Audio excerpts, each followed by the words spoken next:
अगर आप हमें इंस्टेंट ग्लो के लिए भी कुछ चीज बता दें। इंस्टेंट ग्लो के लिए तो 1 चम्मच शहद ले लें, आधी चम्मच ग्लिसरीन और 1 ही चम्मच उसमें रोज वाटर। हम रूटीन में कौन सी ऐसी मिस्टेक्स करते हैं जो लॉन्गर रन हमारी स्किन को डैमेज करती हैं? स्किन को खूबसूरत, यंग और ब्यूटीफुल रखने का तो एक ही नुस्खा है कि ज्यादा से ज्यादा केमिकल से बचें। क्या छोटी एज की बच्चियों के लिए ब्यूटी प्रोडक्ट्स का इस्तेमाल करना फायदेमंद है या नुकसानदेह? बच्चियों के लिए तो इंतहाई ये डेंजरस, ये केमिकल खाली इस्तेमाल ही नहीं, ओवर यूज किया जा रहा है। अस्सलाम वालेकुम नाज़रीन, हेल्थ पॉडकास्ट में खुश आमदीद। मैं हूं आपका मेज़बान मसूद रज़ा। गुज़िश्ता वीडियो में मैम ने हमें एक बहुत ही जो कारआमद एक मशीन है छोटी सी, उसके बारे में बताया था कि आप अगर वो अपने घर में ले आते हैं तो आपके स्किन के मसले हल हो सकते हैं। तो लोगों के जो क्वेश्चंस थे वो ये थे कि हमें कोई नुस्खा बताया जाए, कोई टोटका बताया जाए, कोई होम रेमेडी बताई जाए जो इंस्टेंट ग्लो दे सके। तो आज की वीडियो में हम जानेंगे कि वो इंस्टेंट फार्मूला जो आपकी स्किन को, जो स्किन के इश्यूज हैं उनको हल कर सकता है और इंस्टेंट ग्लो दे सकता है। अस्सलाम वालेकुम मैम, क्या हाल है आपका? खैरियत से हैं? अल्हम्दुलिल्लाह। मैम, नाज़रीन ने पिछली वीडियो को बड़ा अप्रिशिएट किया हमारी, और लोगों का सवाल ये है कि हमें कोई होम रेमेडी बताई जाए जो हमारे स्किन के मसले हल कर सकें और स्पेशली इंस्टेंट ग्लो दे सकें। तो पहले तो मुझे ये बताएं कि क्या ऐसा कोई फार्मूला है आपके पास जो इंस्टेंट ग्लो दे सके? अब अगर मैं ये कहूँ कि ऐसा कोई फॉर्मूला नहीं है तो ज़ाहिर है लोग ये सुनने के लिए तैयार नहीं है, लेकिन ये ट्रूथ है, ये रियलिटी है। जी। ये स्किन मेंटेनेंस और स्किन ट्रीटमेंट एक ऑन गोइंग प्रोसीजर है। ऐसा नहीं, यानी आप अपनी एज को अच्छी केयर के साथ डिले करते हैं। ठीक है, आप क्लॉक को स्टॉप नहीं कर सकते। वक्त ने बढ़ना है, एज ने बढ़ना है, लेकिन अगर आप अपनी एज से 5 साल 10 साल कम नजर आते हैं तो अच्छी केयर का यही मतलब है। अच्छी केयर से क्या मतलब है मैम आपका? क्या स्किन केयर रूटीन क्या होनी चाहिए? अब मैं इसमें थोड़ी सी अगर कोई बात करूं तो शायद ये कंट्रोवर्शियल भी हो जाएगा, जैसे कि फॉर नाउ, यानी कि मैं समझती हूँ कि हमारे क्लिनिक्स में पाकिस्तान में जो है, जिस तरह के फेशियल्स किए जा रहे हैं, इतने स्ट्रॉन्ग ब्लीचिंग एजेंट्स लगाकर वो, यानी उससे फेशियल स्टार्ट किया जाता है, वो मैम, इसमें ना ये इसमें कोई कंट्रोवर्शियल वाली बात नहीं है, ये एक रियलिटी है कि लोग यही करते हैं। शालमी में जाते हैं, वहाँ से वो खुले मास्क मिल रहे होते हैं, खुले स्क्रब मिल रहे होते हैं, और वो अपने जार साथ लेके जाते हैं, उनको रीफिल करवा के ले आते हैं। वो बाहर तो उन्होंने वो जो कंपनी के जार हैं वो रखे होते हैं और लोगों को पैसे भी बटोरते हैं कि ये फलां कंपनी का है। लेकिन मैं बहुत सारे ऐसे लोगों को जानता हूँ जो हर महीने, यानी जब भी उनके वो जार रीफिल करवाने के लिए वो शालमी में जाते हैं, और वहाँ पे वो जो खुले चीज़ें मिल रही होती हैं स्क्रब के नाम पर, डबल एक्शन, ट्रिपल एक्शन, पता नहीं क्या क्या, तो वो सारे रीफिल करवाते हैं। तो ये बात आपकी बिल्कुल ठीक है कि वो लोगों की स्किन के साथ खिलवाड़ करते हैं। तो इसी वजह से जो हमारा जैतूना लाइफ फिटनेस का जो पर्पज़ है वो भी यही है कि लोग ऑर्गेनिक वे में अपने हाथों से चीज़ तैयार करें और उसके असरात जो हैं उनको एंजॉय करें। तो आप हमें बताएं कि क्या पहले हम बात कर लेते हैं कि स्किन केयर रूटीन क्या होनी चाहिए एक आम इंसान की नेचुरल तरीके के साथ, और फिर आप हमें कोई रेमेडी भी बता दें। स्किन केयर रूटीन में सबसे पहले तो जिसको ये लोग कहते हैं क्लेंजिंग। क्लेंजिंग सिंपल मतलब है फेस वॉश, क्या हम उठकर जो फेस को वॉश करते हैं। ठीक है, अब जाहिर है जब हम हमारे स्किन हमारी नेचुरली ऑयल रिलीज करती है, डेड सेल्स हमारे स्किन जो है वो शेड कर रही होती है, वो भी हमारी स्किन के ऊपर सिट करते हैं, वो रिमूव नहीं होते अनलेस कि हम उसको थोड़ा सा ट्रीटमेंट के साथ अगर नहीं उसको रिमूव करेंगे। और डर्ट है, डिब्रीज है, यानी हर तरह का मैल कुचैल, उसको साफ करने के लिए हमें चेहरे की एक अच्छी क्लेंजिंग की जरूरत होती है।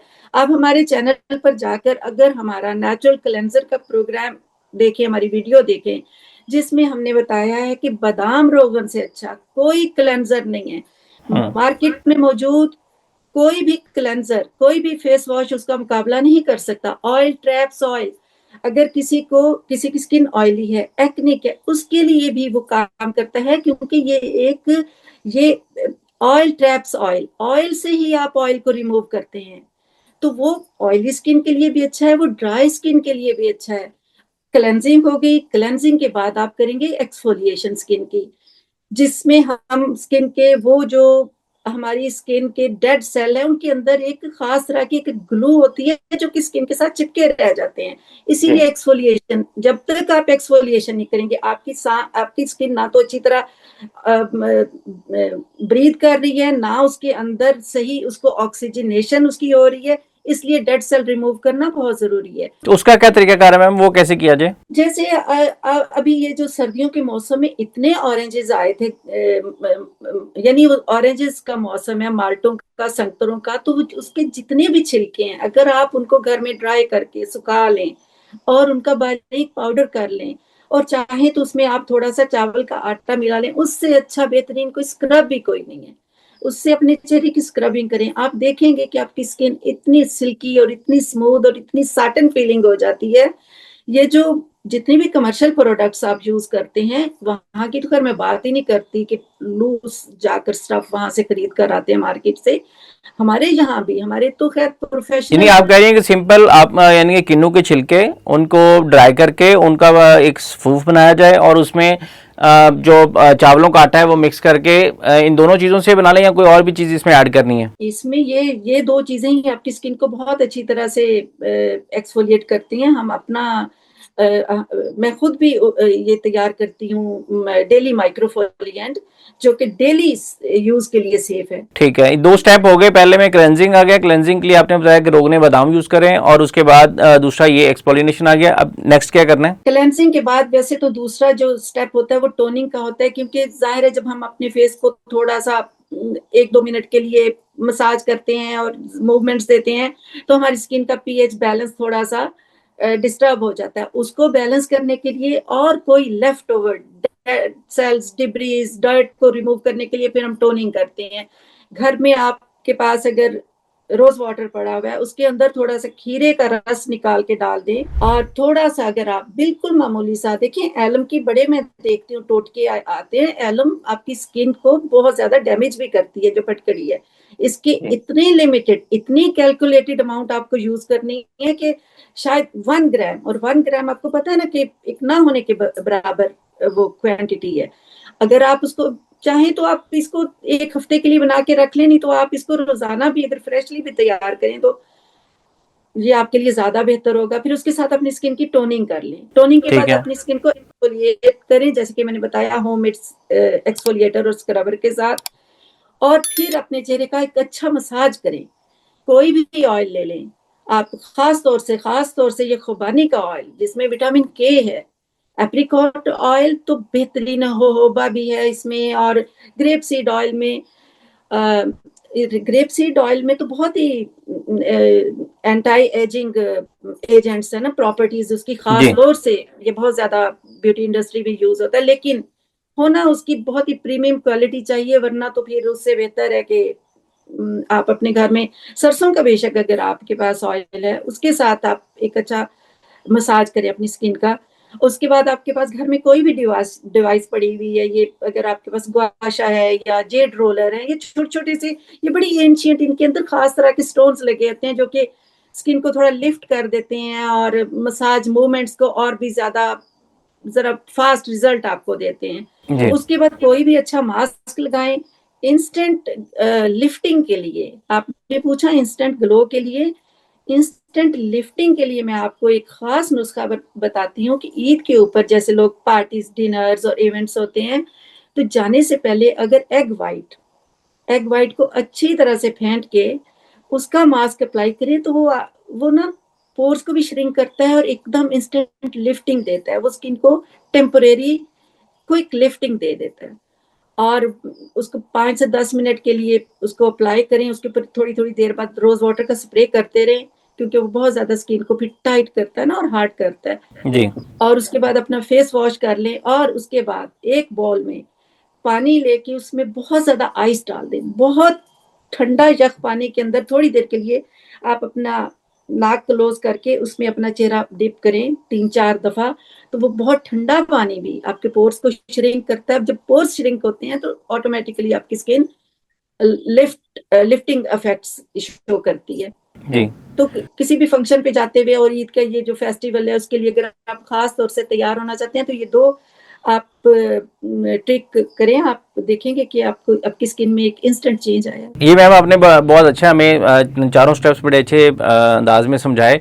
मैं ये चाहूँगा कि अगर आप हमें इंस्टेंट ग्लो के लिए भी कुछ चीज़ बता दें कि अगर हमने फर्ज करने की इमरजेंसी कहीं जाना पड़ गया है तो कोई ऐसे कोई मास्क कोई या कोई ऐसी चीज़ की जो हमें 5-10 मिनट में कोई इंस्टेंट ग्लो दे सके। इंस्टेंट ग्लो के लिए तो एक बहुत ही अच्छी मैं आपको रेमेडी बताती हूँ, जो कि वाकई आपको एकदम से आपके चेहरे पर निखार और चमक और ग्लो क्रिएट कर देगी। 1 चम्मच शहद ले लें, आधी चम्मच ग्लिसरीन और 1 ही चम्मच उसमें रोज वाटर, इसको मिक्स करके अपने चेहरे के ऊपर अप्लाई करें 10 से 15 मिनट तक, और उसके बाद फेस वॉश करें तो आप देखेंगे कि आपके चेहरे में बहुत ही ज्यादा आपको ताजगी और फ्रेशनेस फील होगी। लेकिन स्किन केयर में कस्टमाइजेशन बहुत इंपॉर्टेंट है। एक में जो मास्क टीनेजर को सूट करता है वो मैच्योर स्किन को सूट नहीं करता। ये बहुत ज्यादा इसके अंदर हमें केयर करने की जरूरत होती है, इसलिए। लेकिन ये एक ऐसा मास्क है जो मैं आपको बता रही हूँ, हनी, ग्लिसरीन और रोज वाटर, ये स्किन को बहुत ही ज्यादा फ्रेशनेस और तरोताजगी देता है। मैम मैं ये जानना चाहता हूँ कि हम रूटीन में कौन सी ऐसी मिस्टेक्स करते हैं जो लॉन्गर रन हमारी स्किन को डैमेज करती हैं। तो अगर मैं आपसे कहूँगा कि कोई 3-4 पॉइंट्स हमें वो बता दें कि जो मोस्टली ख़वातीन जो हैं वो रूटीन में कर रही होती हैं जो बाद में लॉन्गर रन उनकी स्किन को ज़्यादा डैमेज करता है। स्किन को खूबसूरत, यंग और ब्यूटीफुल रखने का तो एक ही नुस्खा है कि ज्यादा से ज्यादा आप केमिकल से बचें। जितने भी प्रोडक्ट्स मार्केट में अवेलेबल हैं, जो कि कुछ हंड्रेड्स में आपको मिल रही हैं, 400, 500, 1000 रुपए में, आप कैसे, आपका दिमाग इस चीज को बिलीव करता है कि वो आपकी स्किन को ठीक करेंगे? वो आपकी स्किन को इतना डैमेज करते हैं। हम स्किन के ऊपर किसी अलहदा एपिसोड में पूरी में ये डिटेल बताऊंगी कि ये चीजें, आपको इससे बचना तो बेहतर है। इनको इस्तेमाल करके आपको कोई फायदा नहीं मिलता, क्योंकि आपकी स्किन की जो टॉप लेयर है इसको बिल्कुल खत्म कर देते हैं, जो कि हमारे चेहरे की प्रोटेक्टिव लेयर है, जो में हर तरह की हमारी हिफाजत करती है। तो जब हमारी टॉप लेयर ही डैमेज हो जाती है तो फिर हमारी स्किन में पिगमेंटेशन भी आती है, उसमें डिस्कलरेशन भी आती है, और उसकी अनइवन स्किन टोन की भी बहुत सारे इश्यूज आते हैं। ज्यादातर तो लोगों को अनइवन स्किन टोन का इशू होता है ना। तो इसके ऊपर हमारी चैनल के ऊपर जाकर 2 रंगी जिल्द का इलाज की वीडियो देखें, तो आपको हर तरह की स्किन इश्यूज का सोल्यूशन मिल जाएगा। मैम अक्सर माएँ ये गलती करती हैं कि छोटी एज में बच्चियों को ब्यूटी जो डिफरेंट किस्म की ब्यूटी प्रोडक्ट्स यूज़ करवाना शुरू कर देती हैं। तो क्या छोटी एज की बच्चियों के लिए ब्यूटी प्रोडक्ट्स का इस्तेमाल करना फ़ायदेमंद है या नुकसानदेह? बच्चियों के लिए तो इंतहाई ये डेंजरस, ये केमिकल, उनका इस्तेमाल और इनका फिर ओवर यूज, खाली इस्तेमाल ही नहीं, ओवर यूज किया जा रहा है। और इनके अंदर जो केमिकल्स के अलावा इनका एक खास फॉर्मूला होता है, स्टेबलाइजर डाले जाते हैं, फ्रेग्रेंसेस डाली जाती हैं, इनके अंदर इतने एडिटिव्स डाले जाते हैं, आप अंदाजा नहीं लगा सकते कि ये कितना खतरनाक मिक्सचर होता है। तो जाहिर है बच्चियां उस वक्त खास इमोशनल एज से गुजर रही होती हैं, उनको खूबसूरत नजर आने का एक कितना उस वक्त जुनून और क्रेज होता है, वो हर तरह का खतरनाक वो प्रोडक्ट यूज करती हैं। घर से अगर आप अपने होममेड और हैंडमेड फॉर्मूलाज को इस्तेमाल करें, जिसमें कोई फ्रेग्रेंस नहीं होगी, जिसमें कोई केमिकल नहीं होगा, totally chemical free and 100% authentic and naturally source, तो वो आपको उससे बहुत बेहतर रिजल्ट भी देगा, और उसके कोई साइड इफेक्ट्स भी नहीं है, बल्कि साइड बेनिफिट्स हैं। देखिए, पुराने जमाने के हकीम कहते थे कि जो चीज हम खा नहीं सकते वो हम लगा भी नहीं सकते। हमारी स्किन कोई एक प्लेन पेपर की तरह नहीं है, इसमें बिलियंस के हिसाब से पोर्स हैं। जो भी हम लगाते हैं वो सीप इन होकर हमारे ब्लड स्ट्रीम में जाता है। तो फिर आप कैसे एक्सपेक्ट करते हैं कि आपको हर तरह के ये जो हेल्थ इश्यूज आपके साथ ना हो? आप अपनी सेहत के साथ अगर खुद ही दुश्मनी करेंगे तो फिर आपके पास ही इलाज है, चाबी वहीं से मिलती है जहां चाबी गुम होती है। अगर आप ये सारे तरीके, जिनका आपको पता भी और आपको अच्छी तरह से पता है कि कोई फायदा नहीं दे रहे, इसके बावजूद भी एक भेड़ चाल के तौर पर सारी दुनिया उसके पीछे लगी हुई है। चलें, बहुत शुक्रिया मैम, थैंक यू, आपने कीमती टाइम दिया और इतने मज़े की टिप्स और रेमेडीज़ हमारे नाज़रीन के लिए दी। नाज़रीन, आज की पॉडकास्ट से इतना ही, फिर हाजिर होंगे एक नई वीडियो के साथ। तब तक के लिए अल्लाह ने के बाद।